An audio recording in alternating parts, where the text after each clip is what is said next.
مسیح کا مطلب ہے نجات دہندہ۔ دنیا کے تینوں مذاہب اسلام، عیسائی اور یہود میں مسیح کا تصور موجود ہے، مگر کیا یہ تصور تینوں مذاہب میں ایک ہی طرح ہے؟ السلام علیکم۔ اس وقت دنیا میں موجود تین بڑے آسمانی مذاہب اسلام، یہودیت، عیسائیت کے ماننے والے جو دنیا کی غالب اکثریت بھی ہیں، ایک ہستی کا انتظار کر رہے ہیں جو آخری زمانے میں ظاہر ہوگی اور انسانیت کے لیے نجات دہندہ ثابت ہوگی۔ ہر آسمانی مذاہب میں اس مسیح کا وعدہ کیا گیا ہے، لیکن اس اجمالی اتفاق کے بعد تینوں ملتوں میں اس کی تفصیل میں اختلاف پایا جاتا ہے۔ ہم مسلمان حضرت عیسیٰ بن مریم علیہ السلام کے آسمان سے نزول کے منتظر ہیں۔ ہمارا یہ عقیدہ ہے کہ وہ نازل ہو کر دجال کو قتل کریں گے، صلیب توڑ ڈالیں گے، خنزیر کو قتل کریں گے، یعنی دنیا میں صلیب کی عبادت موقوف اور اس پلید جانور کا گوشت کھانا بند کر دیا جائے گا۔ جزیہ غیر مسلموں سے لیا جانے والا ٹیکس ختم کر دیں گے، کیونکہ کوئی غیر مسلم باقی ہی نہیں رہے گا، اور دنیا بھر میں عادلانہ اسلامی شریعت قائم کریں گے۔ عیسائی بھی حضرت عیسیٰ علیہ السلام کے نزول کے منتظر ہیں۔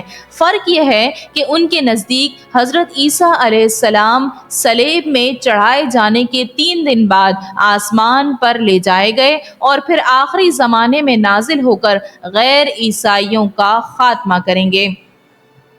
اس دوران عیسائی حضرات آسمان کے بالا خانوں میں بیٹھ کر غیر عیسائی انسانیت کے خاتمے کا مشاہدہ کریں گے، جبکہ مسلمانوں کے نزدیک سیدنا حضرت عیسیٰ علیہ السلام کو اللہ پاک صحیح سالم آسمان پر لے گئے، یہودی ان کا بال بیکا نہیں کر سکے۔ پھر قیامت کے قریب آپ آسمان سے نازل ہو کر یہودیوں کا خاتمہ کریں گے، اور یہودیوں کے ساتھ وہ عیسائی جو صہیونی عیسائی بن کر یہودیوں کے مددگار تھے، ان کا بھی خاتمہ ہو جائے گا، اور بقیہ رحم دل ہمدرد عیسائی حضرت عیسیٰ علیہ السلام کے ہاتھ پر اسلام قبول کر لیں گے۔ اور یہودیوں کا عقیدہ ہے کہ وہ اس کی بدولت تمام دنیا پر حکومت کریں گے۔ مسیح دجال کی آمد پر عالمی یہودی ریاست قائم ہو جائے گی، تمام غیر یہودی یہودیوں کی اطاعت قبول کر لیں گے، اور یہودی ان میں سے صرف اتنے افراد کو زندہ چھوڑیں گے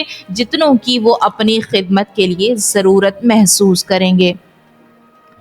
ان تینوں امتوں کے نظریات میں یہ بات بھی مشترک ہے کہ مسیحا کے ذریعے انسانیت کو نجات ملنے سے پہلے کرۂ ارض پر ایک زبردست اور تباہ کن جنگ برپا ہوگی۔ اس معرکہ عظیم میں، جسے ام المعارک یعنی جنگوں کی ماں کہا جاتا ہے، کم از کم 2/3 انسانی آبادی ملیا میٹ ہو جائے گی۔ زندہ بچ جانے والے 1/3 لوگ اس دنیا پر بلا شرکت غیر حکومت کریں گے۔ اب وہ 1/3 قوم کون ہوگی اور دنیا پر کس نظریے کے تحت حکمرانی کرے گی، اس کا فیصلہ ہونا باقی ہے، اور یہ فیصلہ فلسطین کے قریب ہر مجدون کی وادی میں ہوگا، جسے اہل مغرب آرمیگیڈن کہتے ہیں۔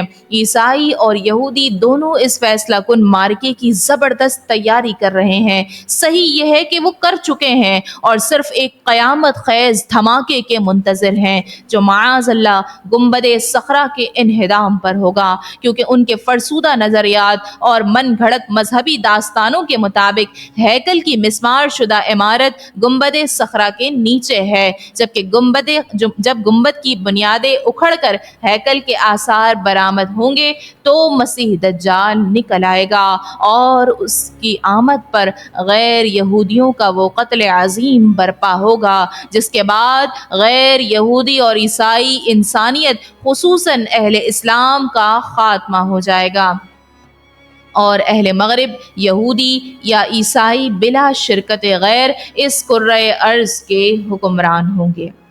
اس اعتبار سے آج کی دنیا تیسری جنگ عظیم کے دہانے پر کھڑی ہے۔ وہ وقت دور نہیں جب مغرب اور مشرق اس جنگ کی آگ میں جھونک دیے جائیں گے۔ فرق اتنا ہے کہ اہل مغرب نے اس کی تیاری کر رکھی ہے۔ وہ لوگ خود کو مادیت پسند کہلواتے ہیں اور غیبی حقائق پیش گوئیوں کے قائل نہیں سمجھے جاتے، لیکن انہوں نے در پردہ اپنی کتابوں کی تحریف شدہ گوئیوں کے مطابق خود کو تیار کر لیا ہے، جبکہ اہل مشرق آتش فشاں کے دہانے پر کھڑے ہو کر بھی اس ہولناک انفجار سے بے خبر ہیں جس کی ان کے نبی صلی اللہ علیہ وسلم، آخری نبی محمد عربی صلی اللہ علیہ وسلم نے خبر دی ہے، اور ان کی دی گئی اطلاعات حرف بہ حرف پورے ہوتے ہوئے مکمل ہونے کے قریب پہنچ چکی ہے۔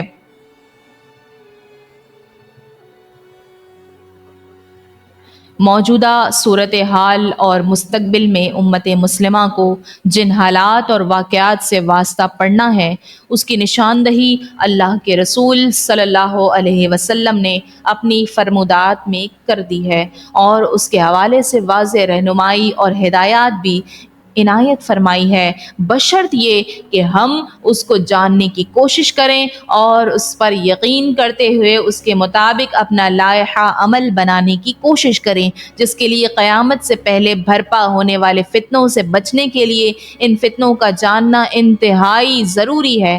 یہ سیریز فتنہ دجال اور اس کی نشانیاں اسی کی ایک کوشش ہے۔ فتنہ دجال کا جاننا ہر مسلمان کے لیے انتہائی ضروری ہے تاکہ مسلمان اس کے شر سے اپنے آپ کو بچا سکیں۔ اللہ کے نبی صلی اللہ علیہ وسلم نے فرمایا، جب سے اللہ نے ذریت آدم کو پیدا کیا، دنیا میں کوئی فتنہ دجال کے بعد فتنہ سے بڑا نہیں ہوا، اور اللہ نے جس نبی کو بھی مبعوث فرمایا اس نے اپنی امت کو دجال سے ڈرایا ہے، اور میں آخری نبی ہوں اور تم بہترین امت، اس لیے وہ لا محالہ تمہارے ہی اندر نکلے گا۔ اگر وہ میری موجودگی میں نکلا تو ہر مسلمان کی طرف سے اس کا مقابلہ کرنے والا میں ہوں، اور اگر میرے بعد نکلا تو ہر مسلمان اپنا اپنا دفاع خود کرے گا، اور اللہ ہر مسلمان کا محافظ و نگہبان ہوگا۔ وہ شام اور عراق کے درمیان ایک راستے پر نمودار ہوگا، پس وہ دائیں بائیں ہر طرف فساد پھیلائے گا۔ اے اللہ کے بندو، تم اس وقت ثابت قدم رہنا، میں تمہارے سامنے اس کی وہ علامات بیان کیے دیتا ہوں جو مجھ سے پہلے کسی نبی نے بیان نہیں کی۔ وہ سب سے پہلے تو یہ دعویٰ کرے گا کہ میں نبی ہوں، حالانکہ میرے بعد کوئی نبی نہیں۔ پھر وہ یہ دعویٰ کرے گا کہ میں تمہارا رب ہوں، مگر اسے دیکھنے والے کو پہلی ہی نظر میں ایسی 3 چیزیں نظر آ جائیں گی جن سے اس کے دعوے کی تکذیب کی جا سکتی ہے، اسے جھٹلایا جا سکتا ہے۔ ایک تو یہ کہ وہ آنکھوں سے نظر آ رہا ہوگا، حالانکہ تم اپنے رب کو مرنے سے پہلے نہیں دیکھ سکتے، تو اس کا نظر آنا ہی اس بات کی دلیل ہوگا کہ وہ رب نہیں ہے۔ دوسری یہ کہ وہ کانا ہوگا، حالانکہ تمہارا رب کانا نہیں ہے، اور تیسری یہ کہ اس کی دونوں آنکھوں کے درمیان کافر لکھا ہوگا جو ہر مومن پڑھ لے گا، خواہ وہ لکھنا جانتا ہو یا نہ جانتا ہو۔